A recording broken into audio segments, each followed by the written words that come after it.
So guys, I'm going to show you how to create imagination in Chub AI, but before I continue, don't forget to subscribe to our channel for more daily Chub AI tutorials. So log into the Chub AI account and click on the profile icon on the top right corner. You find here the image tab. Describe what your imagination here, for example, create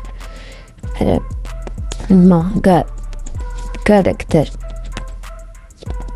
I mean, like one piece, for example, upload the reference image of your desired character outcome.